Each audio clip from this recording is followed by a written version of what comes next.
अस्सलाम वालेकुम नाजरीन, उम्मीद करते हैं आप खैरियत से होंगे। नाजरीन, आज हम बात करेंगे गजा पर होने वाले हमले के बारे में। जैसा कि हम सब जानते हैं, हमास और इसराइल के दरमियान जंग 7 अक्टूबर से शुरू हुई थी। जो नाजरीन नहीं जानते कि हमास क्या है, तो उनकी आगाही के लिए बताता चलूं कि हमास एक तंजीम का नाम है। ये फ़लस्तीन की सबसे बड़ी तंजीम है, जिसकी बुनियाद 1987 में शेख अहमद यासीन ने रखी। नाजरीन, हमास के हमले के बाद इसराइल की जानब से पूरे गजा शहर पर की जाने वाली बमबारी से शहरियों का वहां पर जीना महाल होता जा रहा है। बमबारी के दौरान पानी और बिजली बंद है। खुराक और अद्वियात का संगीन बहरान पैदा हो चुका है। अब सवाल ये उठता है कि इसराइल और हमास के दरमियान जंग में फंसे हुए गजा के फ़लस्तीनियों की हिफाजत किसकी जिम्मेदारी है? हमास की, इसराइल की, या फ़लस्तीनियों की, या फिर इंसानियत की? नाजरीन, इसराइल की बमबारी का निशाना बनने वाले गजा का पसमानदा शहर, जहां जिंदगी किसी न किसी तरह से रवां थी, इस वक्त खंडर में बदल चुका है और लाखों लोग बेघर हो चुके हैं। तंजीम बराए आज़ादी फ़लस्तीन PLO की सेक्रेटरी जनरल हुसैन अल शेख ने आलमी बरादरी से अपील की है कि गजा में फौरी तौर पर इंसानी हमदर्दी की बुनियादों पर इमदाद पहुंचाई जाए। ये कहते हुए गजा को इस वक्त बहुत बड़े इंसानी बहरान का सामना है। PLO के जनरल सेक्रेटरी ने जोर देकर मुतालबा किया है कि इस महसूर इलाके में इमदादी सामान पहुंचाया जाए, बिजली और पानी की सप्लाई बहाल की जाए।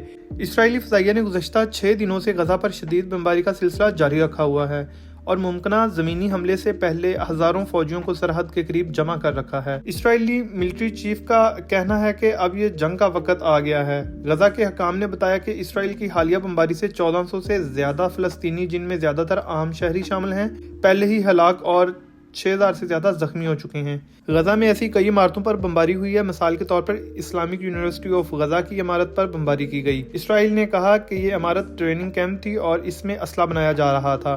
गजा की सूरत-ए-हाल तशवीशनाक है और इसके बशिंदों की हिफाजत इंतहाई अहमियत की हामिल है। इसराइली बमबारी और मुमकिना ज़मीनी चढ़ाई की सूरत में गजा के फ़लस्तीनी अपने अपने घर छोड़ने पर मजबूर हैं, लेकिन इनके सामने बुनियादी चैलेंज ये है कि वो अपने घर और महल्ले छोड़कर कहाँ जाएं।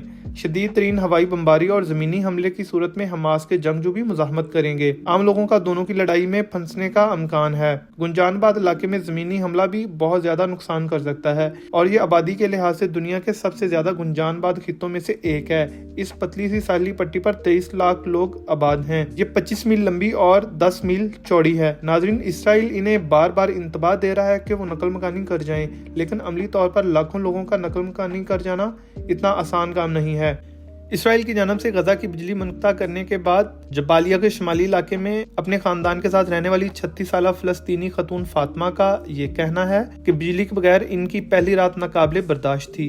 फातिमा लर्जी हुई आवाज़ में कहती है कि हमारे पास जलाने के लिए मोमबत्तियाँ भी नहीं हैं, सिर्फ एक छोटी सी LED टार्च है जो आम तौर पर सिर्फ 5 घंटे चलती है। साथ ही उनका ये भी कहना था कि फ्रिज में खाना बिल्कुल ख़राब हो गया है और हमने उसे कूड़ेदान में फेंक दिया है। उन्होंने मजीद कहा कि इनके ख़ानदान को दिन में 5 बार नमाज के लिए वज़ू करना भी मुश्किल हो रहा है।